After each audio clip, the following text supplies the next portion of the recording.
সন্দৰ্ভত ক'বলগীয়া হ'ল যিহেতুকে আমাৰ নিজৰ স্থানীয় নাগশংকৰ মন্দিৰ আমি ইয়াত যিখিনি পবিত্ৰতাৰে মানে আমি ইয়াত গ্ৰহণ কৰোঁ বা ইয়ালৈ আহোঁ বহুত দূৰ দূৰণিৰ বা তেনেকুৱা তীৰ্থ ভ্ৰমণ কৰিবলৈ আমাৰ নাগশংকৰ মন্দিৰলৈ আহে।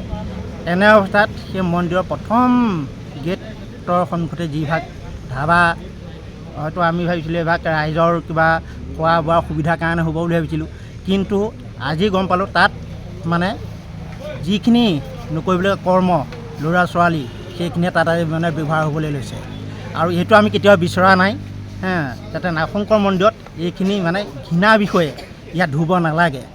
আৰু সেইবাবে আমাৰ যিজন ধাবাৰ মানে মেইন মালিক হেমন্ত মেধি তেখেত নিজে আমাৰ ইয়াৰ এজন বাসিন্দাৰ, তেওঁ নিজে ওচৰৰে মন্দিৰ, তেওঁ আজি এই ধাবাখনত তেওঁ এইখিনি কৰ্ম কৰিবলৈ দিব নালাগিছিল, কিন্তু তেওঁ যিখিনি কৰ্ম কৰিছে সেইকাৰণে আমি তেওঁক ঘৃণাৰে চকুৰে চাব বিচাৰিছোঁ।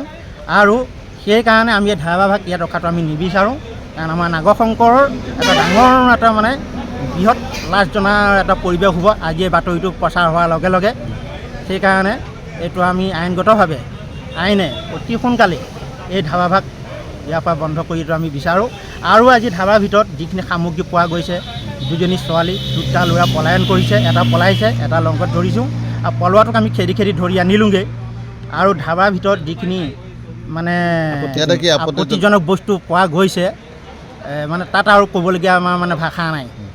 সেইকাৰণে এইটো আমি আইনৰ দ্বাৰাই এই ধাবাভাগ বন্ধ কৰিব বিচাৰোঁ।